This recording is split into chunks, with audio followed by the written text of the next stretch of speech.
Hello my dear student, कैसे हैं आप सब। उम्मीद करता हूं कि आप सब बहुत अच्छे होंगे। यह वीडियो क्लास 10th के मैथमेटिक्स के प्रथम चैप्टर वास्तविक संख्याओं से संबंधित एक महत्वपूर्ण वीडियो है। इस वीडियो से पहले इसके बेसिक कॉन्सेप्ट से संबंधित एक वीडियो ऑलरेडी चैनल पर अपलोडेड है। जो भी विद्यार्थी इस वीडियो को नहीं देखे हैं, इस वीडियो को देखने से पहले उस वीडियो को देख लेंगे जो यूक्लिड विभाजन, प्रमेयिका और एल्गोरिथम के कॉन्सेप्ट से संबंधित है, तो यह और अधिक समझ में आएगा। इस वीडियो में हम लोग प्रश्नावली 1.1 को हल करेंगे बहुत ही आसान तरीक़ों से। जिन भी विद्यार्थियों को मैथमेटिक्स से डर लगता था, उनको ये प्रश्न, मैथ के प्रश्न जो है कठिन लगते थे, इस वीडियो को आप देखें, उसके बाद आप फील कीजिएगा कि मैथ बहुत आसान होता है और यह इससे डरने वाली कोई ऐसी बात नहीं है और इसको सब कोई बहुत ही आसानी से बना सकता है। आइए इस वीडियो को शुरू करते हैं। इसमें पहले प्रश्न है कि कह रहा है कि निम्नलिखित संख्याओं का HCF ज्ञात करने के लिए यूक्लिड विभाजन एल्गोरिथम का प्रयोग कीजिए। निम्नलिखित, आप अपने प्रश्नावली 1.1 को खोलकर देखिए, उसमें दिया हुआ है कि निम्नलिखित संख्याओं का HCF ज्ञात करने के लिए यूक्लिड विभाजन एल्गोरिथम का प्रयोग कीजिए। तो हम लोग यूक्लिड विभाजन एल्गोरिथम की मदद से ये जो तीन गो प्रथम पहले क्वेश्चन में तीन गो जो प्रश्न दिया है उस सभी के HCF ज्ञात करेंगे। तो यूक्लिड विभाजन एल्गोरिथम क्या है, तो आप लोगों को बताया गया है कि यूक्लिड विभाजन एल्गोरिथम दो धनात्मक संख्याओं का HCF निकालने की एक विधि है। यूक्लिड विभाजन एल्गोरिथम क्या है, तो दो धनात्मक संख्याओं के HCF ज्ञात करने का एक विधि है, उसी को हम लोग बोलते हैं यूक्लिड विभाजन एल्गोरिथम। इसका जो आप बेस है, ये फार्मूला जो है, यह किस बेस पर होता है, तो A बराबर BQ प्लस R, यानी कि ये A भाज्य है और ये B भाजक है और Q भागफल और ये शेषफल है। ठीक, यानी कि भाज्य बराबर भाजक गुना भागफल जोड़ शेषफल पर आधारित यह है यूक्लिड विभाजन एल्गोरिथम। तो आइए अब हम लोग इन प्रश्नों को हल करते हैं। इसमें सबसे पहले दिया हुआ है 135 और 225। तो 100, इसमें जो बड़ी होगा, उस बड़ी संख्या उसको हम लोग A मान लेंगे और छोटी को B मान लेंगे। तो कह सकते हैं कि यहाँ पर चूंकि 225 बड़ा है 135 से, इसलिए यूक्लिड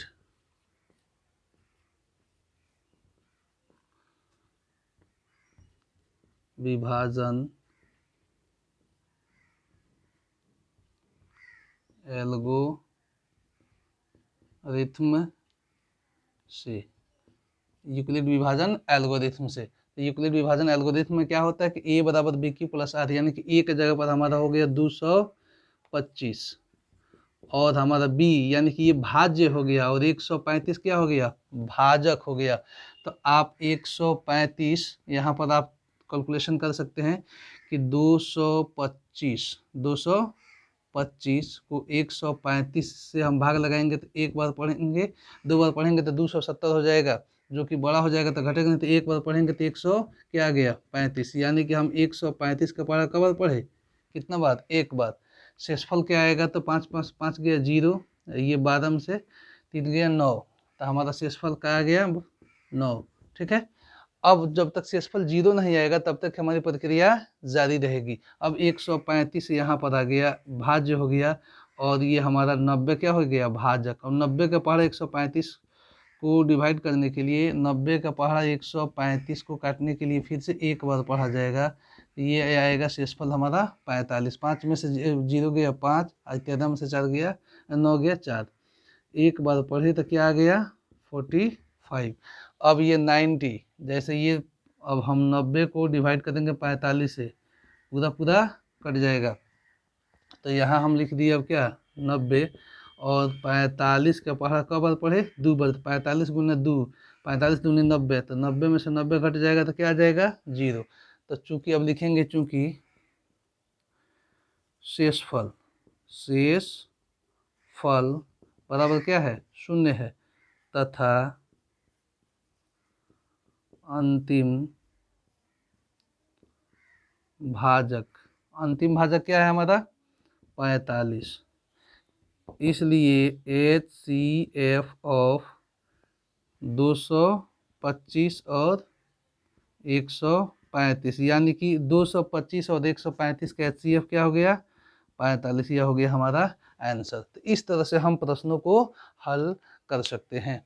अब आगे हम 2 नंबर देखेंगे, तो इसको हम यहाँ मिटा देते हैं। आप अपने कॉपी में इसको बना सकते हैं, या आपको समझाने के लिए हमने बनाया था, ऐसे बनाना, इसको यहाँ कोई आवश्यकता इसकी विशेष नहीं थी, हम लोगों को बनाना है इस तरह से। अब हम 2 नंबर प्रश्न को देखते हैं। 2 नंबर, ठीक है। 2 नंबर में क्या है, 196, यहाँ एक काम कीजिए, लिखिए, चूंकि 38,220 बड़ा है 196 से, ठीक है। तो हम यूक्लिड विभाजन एल्गोरिथम का प्रयोग करेंगे। यूक्लिड विभाजन एल्गोरिथम से 38,220 को भाग करना है कितना, 196 से। 196 से आप भाग करके देख सकते हैं यहाँ पर 38,220 कितना से, 196 से। एक बार पढ़ेंगे, 2 बार पढ़ेंगे तो ज़्यादा हो जाएगा, एक बार पढ़ेंगे तो 196 हो गया। अब ये 2 में से 6 गया, ये 2 में से नहीं, ये 12 में से 6 गया 6, ये 7 17 में से 8, और ये 186। अब आया कितना हमारा, 2 आया, ये वाला 2। अब इसका हम लोग 10 बार अगर पढ़ते हैं तो 1960 हो जाएगा, तो इसलिए 10 बार ना पढ़कर 9 बार पढ़ेंगे। 9 छः 54 के 4 हासिल 5, और 9 9 81, 5 86 के 6 हासिल 8, और 9 1 9 8 17।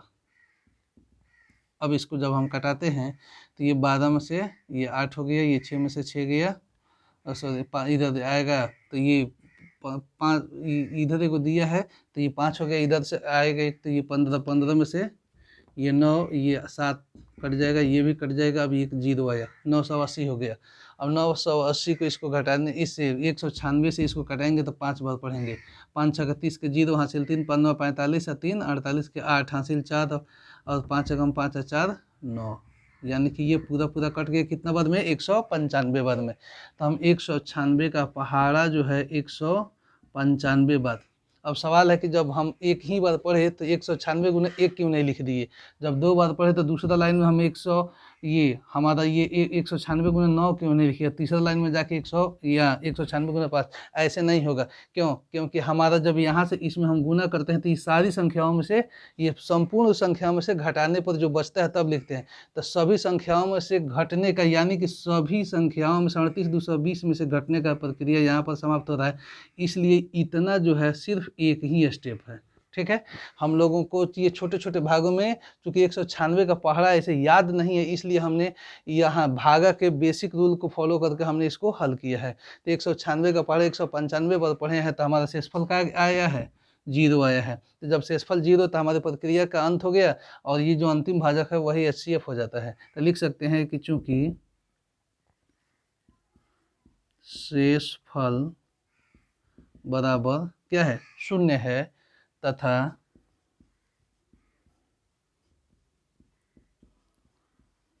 अंतिम भाजक हमारा क्या है, अंतिम भाजक 196 है। तो अंतिम भाजक ही क्या होता है, HCF होता है। तो लिख सकते हैं इसलिए HCF ऑफ, ऐसे लिखेंगे, ये सबसे स्टैंडर्ड तरीका हो जाएगा। HCF ऑफ 196 एंड 38220 बराबर, इसका मतलब है कि 196 और 38,220 का HCF 196 प्राप्त हुआ। यह हो गया हम लोगों का आंसर, ठीक है। कोई दिक्कत, आप ऐसे बनाइएगा, आपको कहीं भी कोई दिक्कत नहीं होगा। तो इसको हम मिटा देते हैं, फिर आगे बढ़ते हैं। आप अपने कॉपी में चाहें तो इसको बना सकते हैं। इस तरह से आपको समझाने के लिए हम जो आप भागा विधि जो पढ़े हुए हैं भाग करने का, दूसरा तीसरा चौथा पांचवा क्लास में, उस बेस पर उसी मेथड से हम लोग इसको सॉल्व कर रहे हैं। बनाना है इस मेथड से, लेकिन यह वास्तव में उसी का रूप, बदला हुआ रूप है। अब हम 3 नंबर देखते हैं। यहाँ हम लिख सकते हैं 3 नंबर में कि चूंकि 867 बड़ा है 255 से, ठीक है। तो इसलिए इसी को हम लोग यहाँ हल कर रहे हैं। लिखेंगे यूक्लिड विभाजन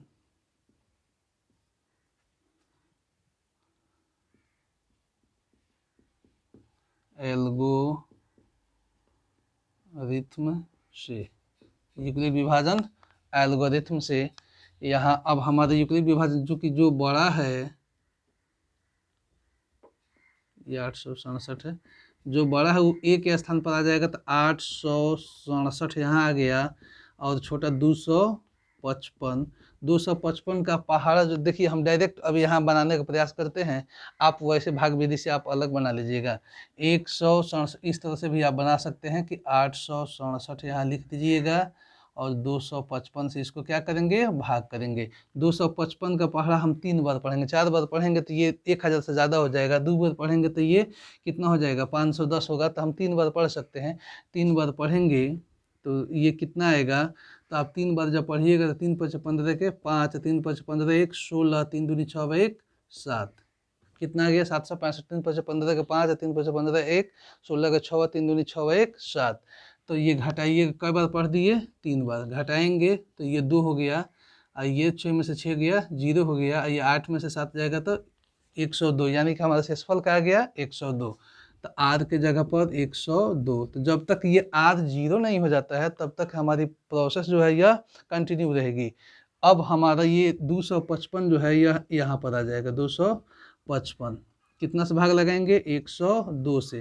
तो ये सीधा सीधा यहाँ लिखने की आवश्यकता ऐसे नहीं है। 102 के पहाड़ा 255 को भाग लगाने के लिए 2 बार पढ़िएगा, तो 102 का 2 बार जब पढ़ेंगे तो कितना हो जाएगा, 204, यानी कि 255 यहाँ हो गया। 2 बार पढ़ेंगे तो ये हो जाएगा 204, 2 दूनी 4, 2 0 0, 2 एकम 2, घटाएंगे 5 में से 4 गया तो 1, ये 5 में से 0 गया, ये कट गया।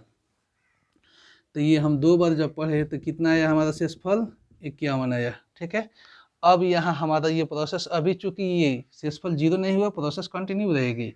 यहाँ अब लिख दिए हम 102। अब 51 से आप 102 को जब कटाइएगा तो कई बार में कट जाएगा, 2 बार में 102 आ गया, कट गया। यानी कि 51 से हम लोग 102 को डिवाइड करने जा रहे हैं, तो 51 का पहाड़ा 2 बार पढ़ेंगे, 2 एकम 2, 2 5 10, 102, शेषफल क्या आ गया 0। तो जब शेषफल 0 आ गया तो हमारी जो क्रिया है वह क्या हो गई, पूरी हो गई। तो लिखेंगे चूंकि शेषफल बराबर क्या है, शेषफल बराबर 0 है, तथा अंतिम भाजक हमारा 51 है। तो अंतिम भाजक जिसके लिए शेषफल 0 हो जाता है वही होता है HCF। इसलिए HCF ऑफ कितना 867 एंड 255 इक्वल कितना आ गया HCF 51। ठीक है, तो इस तरह से आप इन प्रश्नों को बहुत ही आसानी से हल कर सकते हैं। इसको अपने कॉन्सेप्ट को और मजबूत करने के लिए आप जो है इसी के बेस पर अपने मन से दो को संख्या रख के इस हिसाब से उसका HCF निकाल सकते हैं। और एग्जाम्पल्स में जितने उदाहरण में जितने भी दिया हुआ है उसको भी आप बना लीजिए। उसके बाद आपके पास यदि साइड बुक हो, जैसे भारती मोहन का हो, चाहे आलोक का हो, चाहे स्टूडेंट फ्रेंड का हो, तो उसमें बहुत सारे प्रश्न दिया रहता है। उन प्रश्नों को भी आप इसी बेस से बनाइएगा, बहुत ही आसानी से सब बन जाएगा। तो जिन भी विद्यार्थियों को इसको लिखना है वह लिख सकते हैं। लिखने के लिए आप एक स्क्रीनशॉट लीजिए, फिर हम लोग आगे के प्रश्न को देखते हैं।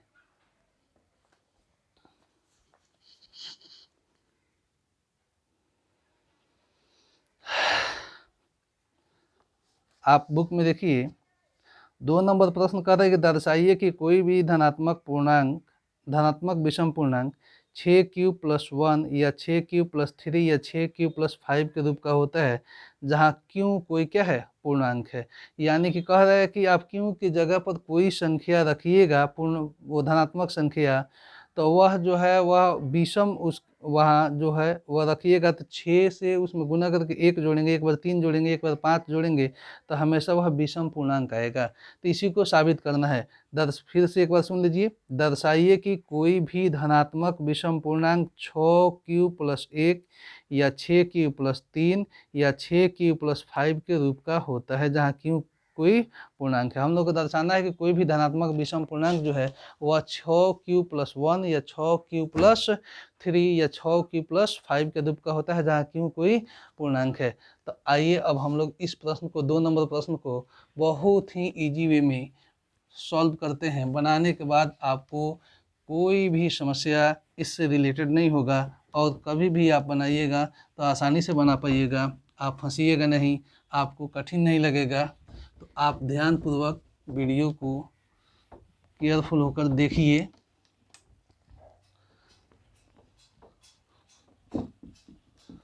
कह रहा है कि दर्शाइए कि, अब 2 नंबर प्रश्न देखिए, दर्शाइए कि कोई भी धनात्मक विषम पूर्णांक जो है वह किस रूप का होता है। तो 6q+1 या 6q+3 या 6q+5 का रूप का होता है, जहाँ q, कह रहा है कि जहाँ q जो है वह कोई क्या है, पूर्णांक है। तो पूर्णांक क्या होता है, तो धनात्मक और ऋणात्मक संख्या जिसमें जीरो भी शामिल कर लिया जाए तो उसको, उसी के संग्रह को ये पूर्णांक कहते हैं। यानी कि पूर्ण संख्या में जब ऋण संख्या को शामिल कर लेते हैं तो जो संख्या का नया संग्रह बनता है वह पूर्णांक। तो यहाँ कह रहा है कि हमारा क्यों जो है कोई पूर्णांक है, दर्शाना है कि कोई भी धनात्मक जो पूर्णांक है वो है वह इस रूप का होता है। यानी क्यों के जगह पर अगर आप 1 रखते हैं तो 6 और 1 में गुना करेंगे तो 6×6 एक साथ विषम पूर्णांक हो गया। अगर 2 रखते हैं तो 6 दूनी 12 1 13 विषम पूर्णांक हो गया। उसी तरह यहाँ अगर 4 रखते हैं 6 चौके 24 3 27 विषम पूर्णांक हो गया। अगर 9 रखते हैं तो 9 6 54 9 5, यानी कोई भी संख्या क्यों के जगह पर आप रखते हैं तो आपको हमेशा जो वह प्रोसेस कंप्लीट होने पर जो संख्या प्राप्त होगी वह विषम पूर्णांक होगी। तो इसको दर्शाना है, साबित करना है, ठीक है। तो सबसे पहले हम लोग लिखेंगे कि माना, ये 2 नंबर प्रश्न है, यहाँ से देखिए 2 नंबर, माना कि ए कोई धनात्मक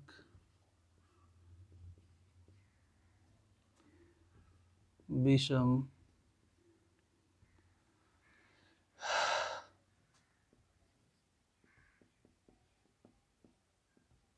पूर्णांक है। माना कि ए कोई धनात्मक विषम पूर्णांक है, चूंकि b बराबर क्या है 6, काहे 6 रखेंगे, यहाँ हम a मान लिए तो यानी कि a बराबर ये हो गया, ठीक है। यहाँ भी हम लोग a कर सकते हैं, यहाँ भी a कर सकते हैं, a बराबर, तो जब ऐसे लिखेंगे तो a बराबर BQ+R, तो b के जगह पर हमारा क्या है 6 है, ठीक। तो यहाँ जो संख्या आएगा इसके q के मान को रखने पर तो उस संख्या को हम क्या मान लिए, a मान लिए हैं। तो b बराबर 6 किससे, तो प्रश्न से, या प्रश्नानुसार भी लिख सकते हैं, प्रश्नानुसार या प्रश्न से भी लिख सकते हैं, ठीक है। अब यूक्लिड विभाजन ऐसे जो भी कहेगा साबित करने के लिए ना, तो उसके लिए हम लोग यूक्लिड विभाजन प्रमेयिका का प्रयोग करेंगे। तो लिखेंगे यूक्लिड विभाजन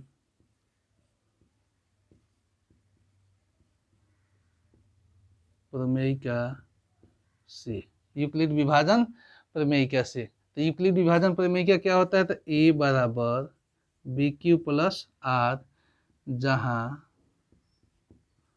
r जो है वह 0 से बड़ा या 0 के बराबर होता है और हमेशा छोटा होता है वह b से। यानी कि शेषफल जो है वह पूरा पूरा कटने पर 0 हो जाता है, या कोई भी संख्या बचती भी है तो वह भाजक से हमेशा क्या होती है, छोटी होती है। अब यहाँ हम लिखेंगे r के संभव मान, r के संभव मान, क्या क्या मान संभव है, तो अभी क्या बताए, r जो है भाजक से छोटी कोई भी संख्या हो सकता है। तो भाजक हमारा 6 है, तो इससे छोटी सभी संख्याएं r संभव है, यानी कि 0 भी हो सकता है, 1 भी, 2 भी, 3 भी, 4 भी, 5 भी, और सॉरी 6 तो है ही है, 6 नहीं होगा, 5 तक हो सकता है। यानी कि जब हम भागा के कोई भी प्रश्न को हल करेंगे जिसमें भाजक 6 होगा तो भागा कंप्लीट होने पर शेषफल या तो 0 आ सकता है या तो एक आ सकता है, या तो 2 या 3। यानी कि जैसे अगर 6 से आप भाग देते हैं, यहाँ जैसे 12 को जब भाग देंगे तो 2 बार में ये पूरा पूरा कट जाएगा, तो शेषफल क्या आ गया 0। अगर हम लोग 7 को 6 से भाग देते हैं या 13 को देते हैं तो क्या आएगा, यहाँ पर हमारा 1 आएगा। ठीक है। उसी तरह अगर आप 8 को भाग देते हैं 6 से तो क्या हो सकता है, 8 को दीजिएगा तो यहाँ हम लोगों का 2 आएगा। उसी तरह अगर 9 को देते हैं 6 से तो क्या आएगा, 3 आएगा। ठीक। उसी तरह अगर 10 को देते हैं 6 से तो क्या आएगा, 4 आएगा। ठीक है। अगर 11 को 6 से भाग देते हैं तो क्या आएगा, 6 से 5 आएगा। लेकिन 12 जब लिखेंगे तो ये 6 जो है, 6 से ये पूरा पूरा क्या हो जाएगा, कट जाएगा। यानी कि शेषफल जो है हमारा 0 भी आया, 1 भी आया, 2 3 4 5। यानी कि 0 से लेकर 5 तक संख्याएं कब, जब 6 से भागा किसी में लगाएंगे तो ये हो सकती है, इससे बड़ी संख्या कोई भी नहीं हो सकता है, क्योंकि जब होगा तो उसमें हम लोग 6 से भाग लगा सकते हैं। तो इसलिए आर के संभव सब मान इतने हो गए। अब हम लोग को दर्शाना है कि कोई भी धनात्मक विषम पूर्णांक, तो इसका विषम अब लिखेंगे आर के विषम मान। आर के विषम मान, जब आर के विषम मान हम लिखेंगे तो इसमें हो जाएगा 1 हो जाएगा, 3 हो जाएगा और 5 हो जाएगा। 1 3 5। अगर सम कहता तो उसके लिए जो बचता है यानी कि 0 2 और 4 हो जाता। ठीक है। सम के लिए 0 2 4 हो जाता। तो वह सम पूर्णांक जो है वह 6q या 6q प्लस 2 या 6q प्लस 4 के रूप का हो सकता था। यानी कि इस प्रश्न को दूसरे रूप में ऐसे लिखा जा सकता है कि दर्शाइए कि कोई भी धनात्मक सम पूर्णांक 6q या 6q प्लस 2 या 6q प्लस 4 के रूप का होता है। पहले इसको हम बना लें, उसके बाद उसको भी हम आप लोगों को बता देंगे, आप आराम से बना सकते हैं। तो ये आर का विषम मान। अब लिखेंगे जब आर बराबर क्या हो, 1 हो, तो ए बराबर 6q हो, 6q और आर के जगह पर क्या आ जाएगा हमारा, 1 आ जाएगा। ठीक है, 1। उसी तरह जब आर बराबर क्या हो, 3 हो, तो ए बराबर 6q प्लस क्या हो जाएगा, 3 हो जाएगा। पुनः जब आर बराबर क्या हो, 5 हो, क्या हो 5, तो हमारा इसलिए ए बराबर आ जाएगा 6q प्लस आर के जगह पर क्या हो जाएगा, 5 हो जाएगा। आप यहाँ इन q के जगह पर कोई भी संख्या रखिए और रखने के बाद इसको 6 से गुना करके 5 जोड़िए, या 6 से गुना करके 3 जोड़िए, 6 से गुना करके 1 जोड़िए, तो वह हमेशा विषम पूर्णांक आएगा ही आएगा। तो अतः इससे साबित हो गया, यहाँ इस बात को लिख सकते हैं हम, अतः इससे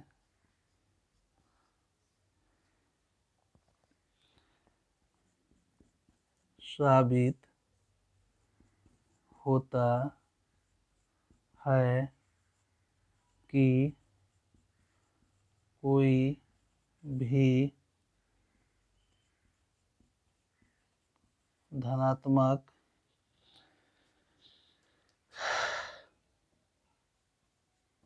विषम पूर्णांक 6q प्लस 1 या 6q प्लस 3 या 6q प्लस 5 के रूप के होता है। इस तरह से आप बना सकते हैं इसको। ठीक है। अगर इसी प्रश्न को कहा जाए कि दर्शाइए कि कोई भी धनात्मक सम पूर्णांक, वहाँ क्या कर रहा है, विषम पूर्णांक, कोई भी धनात्मक सम पूर्णांक जो है वह 6q या 6q प्लस 2 या 6q प्लस क्या 4, ठीक है, के रूप का होता है। तो सेम तरीके से इसी तरह बनाइएगा, सिर्फ आर के विषम मान के जगह पर हम लोग यहाँ लिख देंगे क्या, कि आर का 0 2 और 4 जब मान रखिएगा तो वह ए बराबर एक बार 6q आ जाएगा, और एक बार ए बराबर 6q प्लस 2 आ जाएगा, और एक बार ए बराबर 6q प्लस 4 आ जाएगा। तो लिख देंगे कि अतः इसे साबित होता है कि कोई भी धनात्मक समपूर्णांक जो है 6q या 6q प्लस 4 या 6q प्लस 2 के रूप का होता है। यहाँ 6 जरूरी नहीं कि 6q ही हो, अगर यहाँ पर रहेगा 4q, तो जब 4q रहेगा 4q या 4q प्लस 2, ठीक है, 4q प्लस 2 का रूप। अब 4q प्लस 4 नहीं हो सकता है, क्यों? क्योंकि शेषफल यहाँ भाजक से हमेशा क्या होगा? छोटा होगा। तो भाजक हमारा b है, 4 है, तो r बराबर 1 2 3, 0 1 2 3 में से ही संभव है। तो इसलिए इसमें से सम मान सिर्फ ये और ये है, तो 4q प्लस 4q या 4q प्लस 2 होगा। उसी तरह ये q के जगह पर m भी हो सकता है, कि दर्शाइए कि कोई भी धनात्मक समपूर्णांक जो है वह 4m या 4m प्लस 2 का रूप का होता है। तो सेम इसी तरह से बना लीजिएगा, बन जाएगा। और हमारा b क्या है? 4 है, तो r जो है वह 1 2 0 1 2 3, तो r का सम मान 0 2 रखेंगे, तो a बराबर एक बार हमारा क्या आ जाएगा? 4m, और एक बार आ जाएगा 4m प्लस 2। तो इस तरह के कोई भी प्रश्न रहेगा तो बेस यही होगा। इसी तरह से आप आसानी से उसको बना सकते हैं। तो हम 2 नंबर प्रश्न को अब देखते हैं।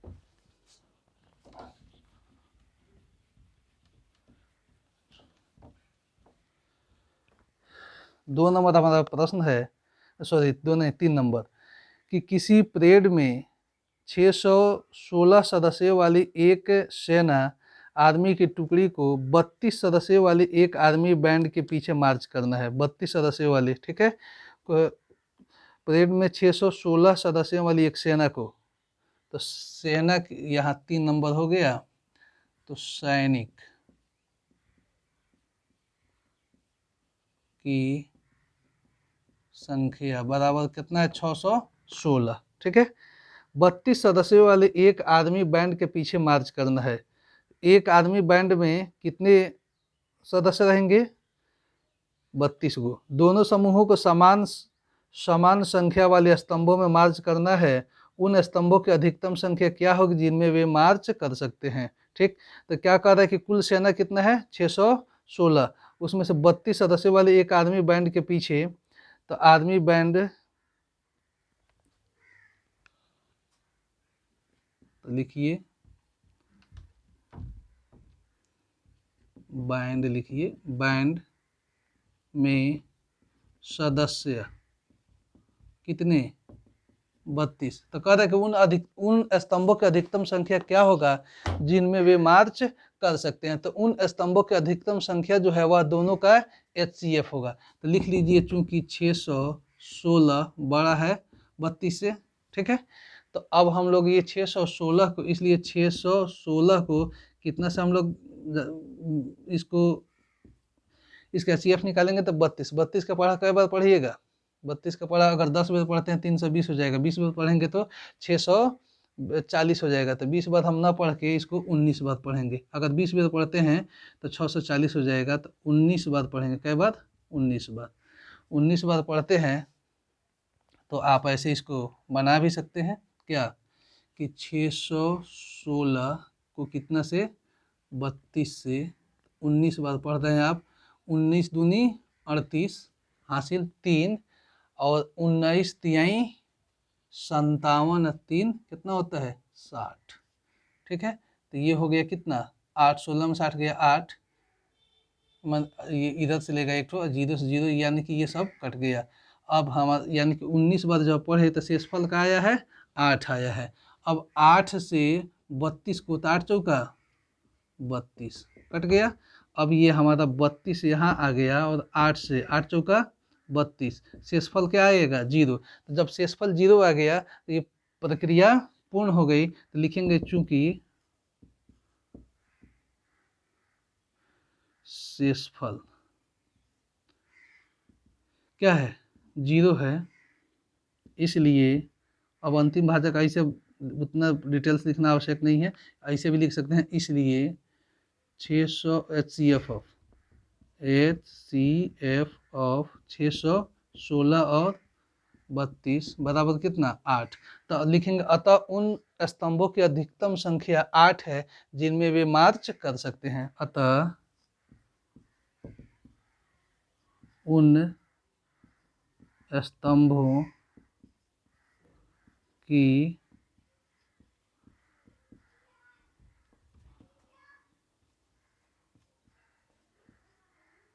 अधिकतम संख्या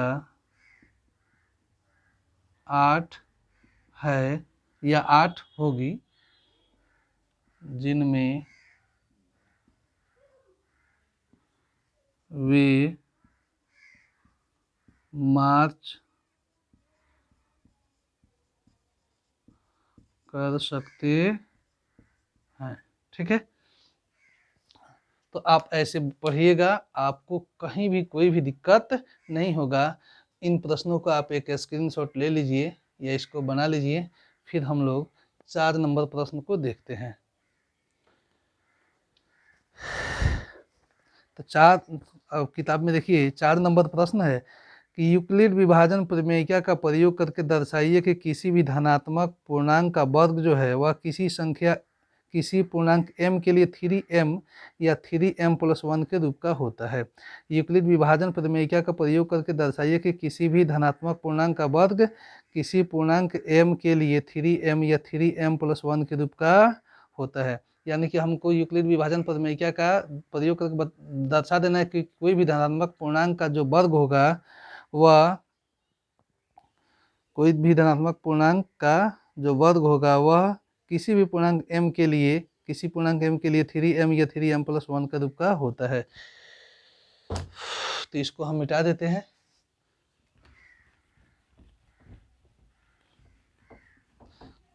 चार नंबर प्रश्न कह रहा है कि यूक्लिड विभाजन प्रमेयिका का प्रयोग करके दर्शाइए कि कोई भी धनात्मक पूर्णांक का वर्ग किसी पूर्णांक m के लिए 3m या 3m+1 का रूप का होता है। यूक्लिड विभाजन प्रमेयिका का प्रयोग करके दर्शाइए कि किसी भी धनात्मक पूर्णांक का वर्ग किसी पूर्णांक m के लिए 3m।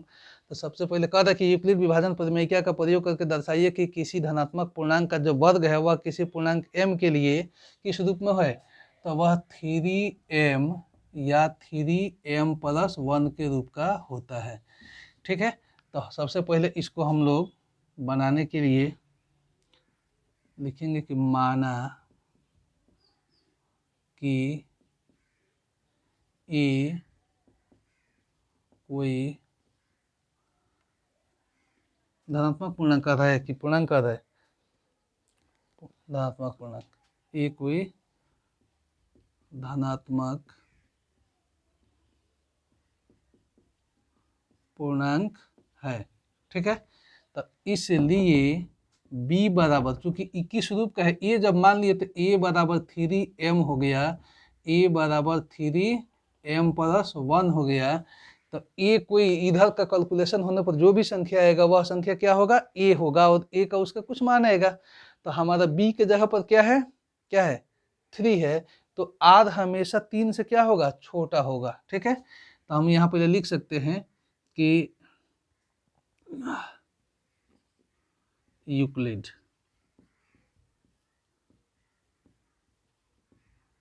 विभाजन क्या प्रमेयिका, जब भी साबित करने वाला कहेगा तो प्रमेयिका HCF निकालेंगे तो एल्गोरिथम लिखेंगे प्रमेयिका से। तो A बराबर BQ+R, जहाँ R जो है वह 0 से बड़ा या 0 के बराबर होता है और हमेशा वह B से छोटा होता है। तो इसलिए हमारा R क्या हो सकता है, जब B बराबर 3 है तो 0, 1 या 2 हो सकता है। ठीक है, तो कह रहा है कि दर्शाइए कि कोई भी धनात्मक पूर्णांक का जो वर्ग है वह किसी पूर्णांक m के लिए 3m या 3m+1 के रूप का होता है। लिखेंगे कि जब r बराबर क्या रखा जाए, 0, तो इसलिए a बराबर हम लोग क्या हो जाएगा 3q+0। अब दोनों तरफ क्या करेंगे, वर्ग करेंगे। क्या करेंगे, दोनों तरफ वर्ग करने पर, तो यहाँ आप लिख भी सकते हैं स्क्वायरिंग बोथ साइड, दोनों तरफ वर्ग करने पर, जब वर्ग करेंगे तो ए का स्क्वायर हो जाएगा और 3q का भी क्या हो जाएगा, स्क्वायर हो जाएगा। 0 का वर्ग करने से कोई फ़ायदा नहीं है, उसको छोड़ दीजिए। तो ये ए स्क्वायर ये हो जाएगा 3 3 का 9, या 3 3 का 9 ना लिख के 3 गुने 3q स्क्वायर लिख सकते हैं। 3 3 का 9 यानी कि q का स्क्वायर, क्यू स्क्वायर 3 को हम 3 गुने 3 कर दिए। अब यहाँ लिखेंगे कि माना कि 3q स्क्वायर बराबर m कोई पूर्णांक, यानी कि ये q के जगह पर, ठीक है, कोई संख्या रखिएगा तो उसका जो मान आएगा वो मान लिया गया क्या कि m, और m किसको दर्शा रहा है, कोई पूर्णांक का। तो इसलिए हम लोग का ए स्क्वायर बराबर क्या हो जाएगा 3, और इसके जगह पर क्या लिख देंगे m, 3m आ गया। ठीक है, अब एक यानी कि दो चीज निकालना था, एक तो आ गया 3m, अब 3m प्लस 1 चाहिए। ठीक है, अब यहाँ लिखेंगे पुनः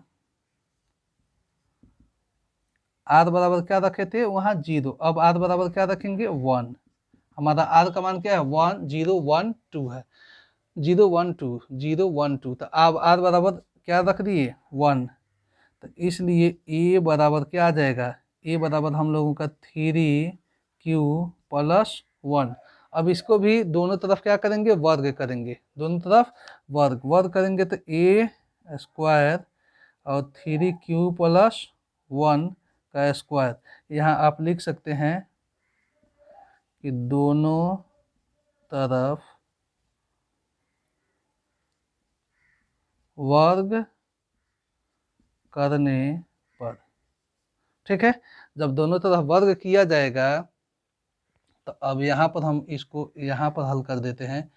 ए स्क्वायर बराबर क्या होगा, ये ए प्लस बी का होल स्क्वायर पर तोड़ दीजिए, ए स्क्वायर यानी कि 3q A square plus 2ab plus B square.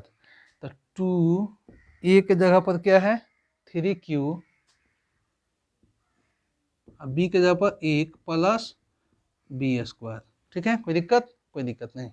अब यहाँ देखिए आप यहाँ लिख सकते हैं 3 गुण 3q स्क्वायर, क्योंकि है जो स्क्वायर है वह 3 के लिए भी है, क्यू का, तो क्यू का स्क्वायर क्यू कर दिए, 3 को 3 गुने 3 कर दिए, जोड़ यहाँ 3 2 गुना 3 गुना क्यू है, तब 3 गुना 2q, अब एक से जब हम इसको गुना करेंगे तो एक खत्म हो जाएगा प्लस 1। हम यहाँ ऐसे भी पूरा कर सकते थे कि 3 3 का 9, ऐसे भी लिख सकते थे क्या कि 9q स्क्वायर 6q प्लस 1। अब यहाँ हम 3 इसमें कॉमन करते क्या कि 3 3 का 9, 3q स्क्वायर 3 दूनी 6। ठीक है, तो आप ऐसे कीजिए या जैसे बनाए हैं वैसे बनाइए। तो आप देखिए यहाँ भी 3 है, यहाँ भी 3 है, तो 3 कॉमन कर लीजिएगा तो यहाँ आ जाएगा 3q square plus 2q plus 1। अब ये 3q स्क्वायर प्लस 2q, ये q का मान जब हम कोई संख्या रखेंगे तो कुछ हमको कोई पूर्णांक मिलेगा ना, तो हम मान लेंगे जो पूर्णांक मिलने वाला है उसका जो मान होगा वह क्या होगा m होगा। तो यहाँ लिखेंगे कि माना कि 3q स्क्वायर प्लस 2q बराबर m कोई क्या पूर्णांक मान लिया गया।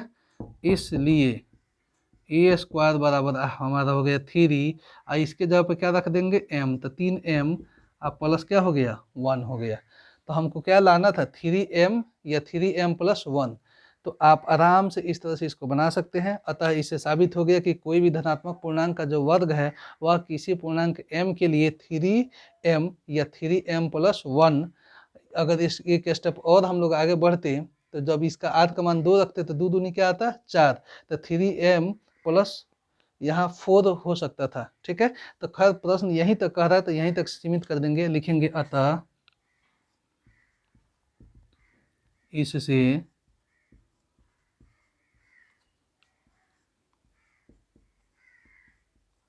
साबित होता है कि किसी भी धनात्मक पूर्णांक का वर्ग किसी पूर्णांक m के लिए 3m या 3m+1 के रूप का होता है। इस तरह से आप इन प्रश्न को 2 बार 3 बार बनाइए, आप बहुत ही आसानी से बना लीजिएगा। फिर भी अगर आपको कहीं समझ में नहीं आ रहा हो तो आप कमेंट करके भी पूछ सकते हैं, या ऑफलाइन कोचिंग में आने पर आपकी समस्या को तो 100% सॉल्व किया ही जाएगा।